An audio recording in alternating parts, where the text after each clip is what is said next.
পদ্মজা ইলমা বেহরুজ আসসালামু আলাইকুম। আমি মরিয়ম আপনাদেরকে পদ্মজা উপন্যাস পর্ব 52 পাঠ করে শোনাবো। গাড়ি বাড়ির উদ্দেশ্যে ছুটছে। বাড়ির নাম আগে ছিল আমির ভিলা। বছর ঘুরতেই আমির বাড়ির নাম পাল্টে দিল পদ্মনীর। পদ্মজা জানালার কাছ তুলে বাইরে তাকালো। রাস্তাঘাটে মানুষজন কম, ঠান্ডা বাতাস, সূর্যের আলো একদমই তেজ নেই, যেন থুরথুরে বুড়ো হয়ে গেছে। পদ্মজা আকাশপানে তাকিয়ে তিনটা প্রিয় মুখ খোঁজে। দুটা চোখ টলমল করে ওঠে। কোথায় তারা? আবার কবে দেখা হবে? পদ্মজা কাজ নামিয়ে দিল, রুমাল দিয়ে চোখের জল মুছে ছেটে হেলান দিয়ে চোখ বুঝল। নিস্তব্ধ বিকেল, ঘন কুয়াশা ঠেকে আছে আনন্দপুরের আটপাড়া। সেই নিস্তব্ধতা ভেঙে যায় নুপুরের ধ্বনিতে। পোনার চঞ্চল কাদামাখা দুটি পা দৌড়ে ঢুকে মোড়ল বাড়ি। পায়ের নুপুর জোড়া ঝিনঝিন সুর তুলে ছন্দে মেতেছে। পরনে লাল টুকটুকে শাড়ি, আঁচল কোমর গোজা, শাড়ির গোড়ালি অনেক উপরে পড়েছে। বাড়িতে ঢুকতেই চেঁচিয়ে উঠল, বড় আম্মা, বড় আম্মা। বাসন্তী রান্নাঘর ছেড়ে দৌড়ে আসেন। হাতের চুড়িগুলো ছনছন করে ওঠে। মুখে বয়সের কিচ্ছিত ছাপ পড়েছে। পুনাকে এভাবে হাঁপাতে দেখে প্রশ্ন করে, বাড়িতে ডাকাত পড়েছে? আপার চিঠি। পুনার হাতের খামটা দেখিয়ে বলল, আপার চিঠি। শুনে পড়া রেখে প্রেমা ঘর থেকে বেরিয়ে আসে। ওড়না দিয়ে ঘোমটা টানা, ষোড়শী মনে বিন্দু মাত্র আগ্রহ নেই। সবার চেয়ে আলাদা হয়েছে, খুব ভীতু এবং লাজুক সে। পুনা বড় বোন হয়েও সারা দিন বনবাদারে ঘুরে বেড়ায়, আর সে ঘরে পড়ে থাকে, বাড়ির কাজ করে, স্কুলে যায়। পদ্মজা কথা মতো প্রতিদিনের রুটিন অনুসরণ করে। সে বলল, কি বলেছে আপা? চিঠিটা দাও। পুনা কপাল কুঁচকে, তোর পড়া হবে না বলেছে। মাঘ মাসের 19 তারিখ আসছে, অনেক দিন থেকে যাবে। আজ কত তারিখ? প্রশ্ন করলেন বাসন্তী। পুনা কাঁদো কাঁদো হয়ে বলল, 19শে মাঘ। বাসন্তী চোখ দুটো যেন কোটর থেকে বেরিয়ে আসতে চাইল। বিস্ফোরিত কণ্ঠে বলল, আজই? বিকেলে তো হয়ে গেছে। পুনা অস্থির হয়ে বাসন্তীর কাছে দৌড়ে আসে। দুই হাত ধরে করুণ স্বরে বলল, তাড়াতাড়ি সালোয়ার কামিজ বের করো, এভাবে দেখলে একদম মেরে ফেলবে আপা। বাসন্তী আরও করুণ স্বরে বললেন, মা, আমি আগে আপনার রূপ পাল্টাই, তুমি তোমারটা খুঁজে নাও। কথা শেষ করেই বাসন্তী ঘরের দিকে চলে যান। বুক দূর দূর করে কাঁপছে। পরনে ঝিলমিল করছে টিয়া রঙের শাড়ি, দুই হাতে 3 ডজন চুড়ি, কপালে টিপ, ঠোঁটে লিপস্টিক। এ অবস্থায় পদ্মজা দেখলে কেলেঙ্কারি হয়ে যাবে। তিনি সাজগোজ পুনার কথায় ছেড়ে দিয়েছেন। এরপর পুনার কথাতেই দুজন মিলে আবার শুরু করেছেন। পদ্মজা 1-2 দিনের জন্য প্রতি শীতে বাড়ি আসে, তখন সব রং বেরঙের জিনিস লুকিয়ে রাখা হয়। পুনা চিঠি প্রেমা হাতে দিয়েই ঘরে গেল। ট্রাঙ্ক খুলে সাদা কালো রঙের সালোয়ার কামিজ বের করে দ্রুত পরে নিল। হাতের চুড়ি খুলতে গিয়ে ভেঙে গেল কয়েকটা। অন্যবার 2-3টা আগে চিঠি আসে, আর সেদিন পদ্মজা ডাকঘর থেকেই দেরি করেছে। পুনা মনে মনে ডাকঘরের কর্মচারীদের গাড়ি দিয়ে 14 গোষ্ঠী উদ্ধার করে দিচ্ছে। সে দ্রুত জুতা পরে বারান্দায় এসে প্রেমাকে ডাক তাড়া করল, জলদি পানি নিয়ে আয়। প্রেমা বেশ লাগছে। সে মনে প্রাণে দোয়া করছে, বড় আপা এক্ষুনি এসে যাক আর দেখুক ছোট আপার সাজগোজ। কিন্তু প্রকাশ্যে পুনার আদেশ রক্ষার্থে কলসি নিয়ে কলপারের দিকে গেল সে। পুনা মনে মনে আয়তুল কুরসি পড়ছে। এই বুঝি পদ্মজা এসে গেল। কতবার মারতো খেয়েছে তার সঙ্গে। পদ্মজা রাগ করে 3 মাস চিঠি লেখেনি। বাতাসের বেগে পাতায় মর্মর আওয়াজ হচ্ছে, আর পুনার মনে হচ্ছে এই তো তার রাগী আপা হেঁটে আসছে। না, পানির জন্য অপেক্ষা করা যাবে না। পুনা কলপারে ছুটে যায়। কলসি থেকে পানি নিয়ে পায়ের কাদা, ঠোঁটের লিপস্টিক ধুয়ে ফেলে। কপালের টিপ খুলে লাগিয়ে রাখলো কলপারের দেওয়ালে। হাতের চুলি, গলার হার, কানে বড় বড় দুল ট্যাঙ্কের ভেতরে রেখে এসেছে। পায়ের দিকে একবার চোখ পড়তেই আটকে উঠল। নুপুর জোড়া হাঁটার সময় অনেক আওয়াজ তোলে, এরকম নুপুর পরা নাকি ইসলামে নিষেধ। আবার দৌড়ে গেল ঘরে। দৌড়াবার সময় বারবার হুমড়ি খেয়ে পড়তে গিয়েও নিজেকে সামলে নিচ্ছে। নুপুর দুটো খুলে ট্যাঙ্কের ভেতরে রেখে থপ করে মাটিতে বসে লম্বা করে একটা শ্বাস নিল। বিড়বিড় করে বলল, বাচ্চা গেল। পর মুহূর্তে হাঁটুতে থুতনিতে রেখে মিষ্টি করে হাসলো একবার। আজ তার আপা আসবে।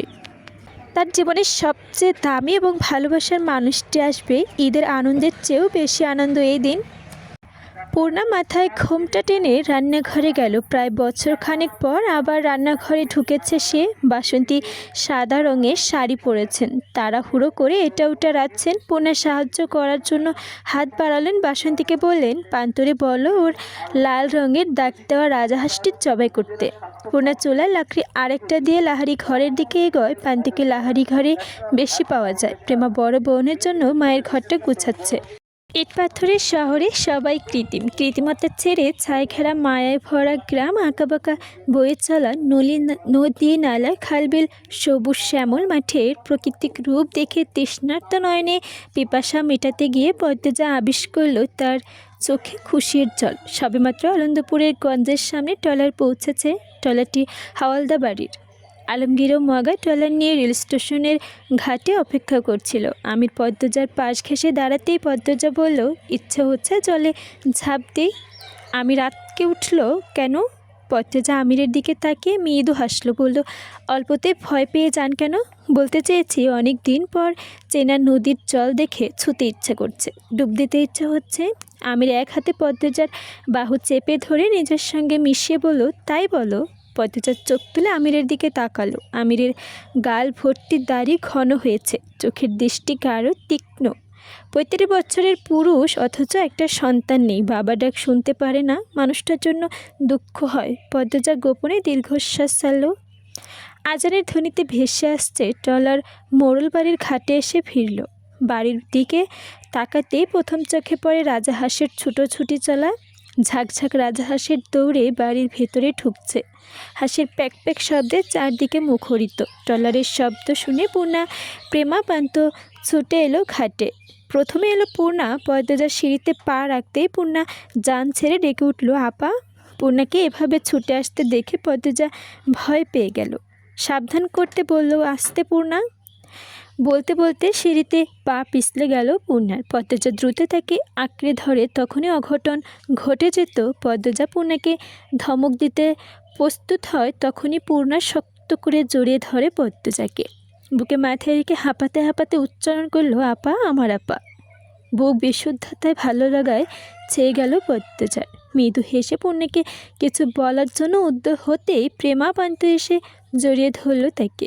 পদ্মজা 3 জনের ভার সামলাতে না পেরে শেষ সিঁড়ি থেকে নদীর জলে পড়তেই যাচ্ছিল। ট্রলারের শীর্ষভাগ থেকে আমির এসে তাদের 2 হাতে দ্রুত পদ্মজাকে আঁকড়ে ধরল খুঁটি হয়ে।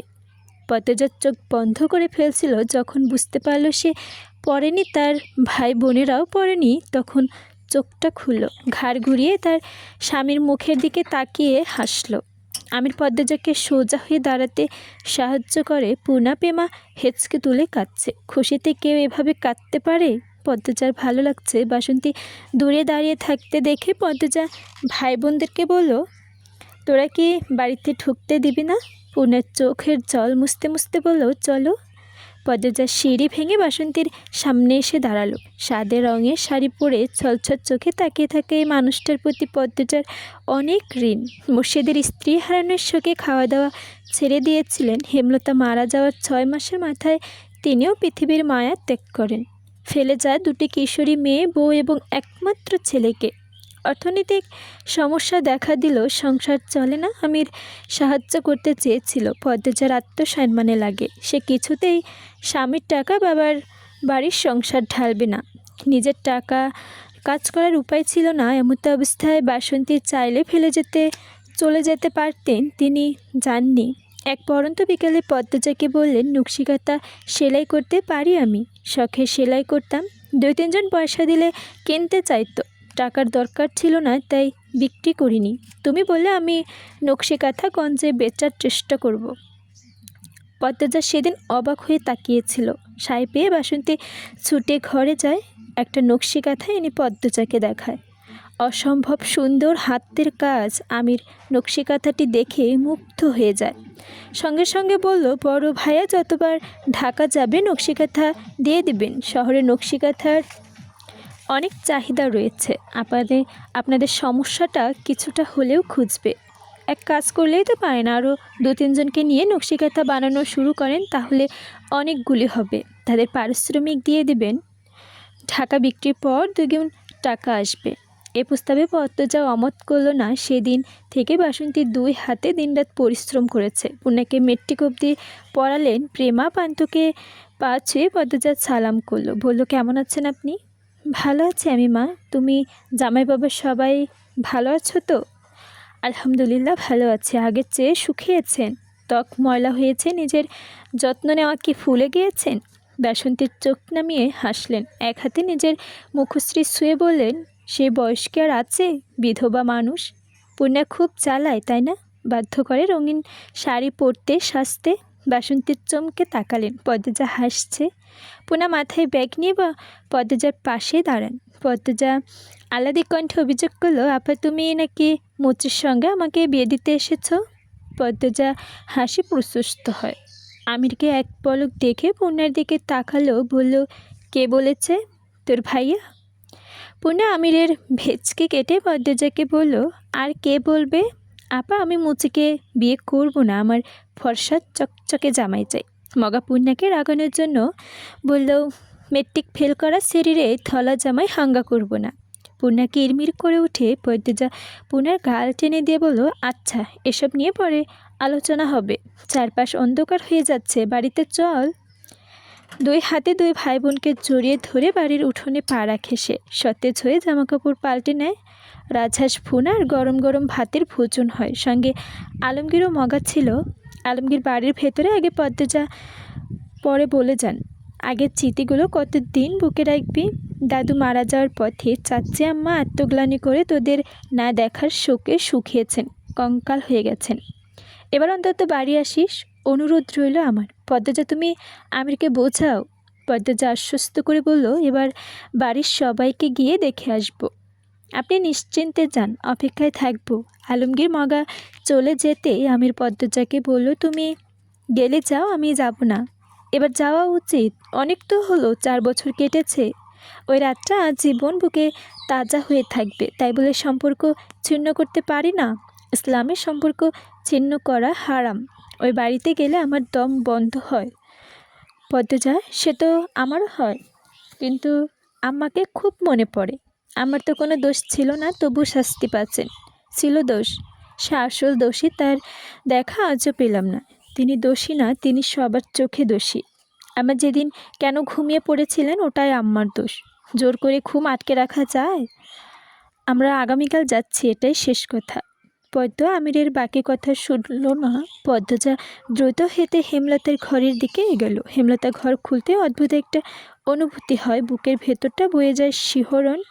6 মাস আগের মতো সবই আছে, নেই শুধু আম্মা। পদ্মজা ধীর পায়ে ঘরে ঢুকলো। হেমলতার শাড়ি বের করে ঘ্রাণ শুকলো, আলমারি খুলে বুকের সঙ্গে জড়িয়ে রাখলো অনেকক্ষণ। গাল বেয়ে অশ্রু জড়িয়ে পড়ছে। হাউমা করে কান্নাটা অনেক দিন ধরে আসে না, কষ্টগুলো চেপে থাকে বুকের ভেতর। পূর্ণা দরজায় এপাশ ওপাশ দাঁড়িয়ে আছে, দেখছে তার আপাকে। পদ্মজা বারবার নাক টানছে, অজস্র চুমুতে ভরিয়ে দিচ্ছে মায়ের শাড়ি, যেন সে শাড়ি না, তার মাকে চুমু দিচ্ছে। পূর্ণার মন ব্যথায় ভরে ওঠে। তার কি মায়ের জন্য কষ্ট হচ্ছে, নাকি আপার জন্য কান্না দিচ্ছে? সে জানে না। পূর্ণা শুধু উপলব্ধি করছে তার কান্না পাচ্ছে।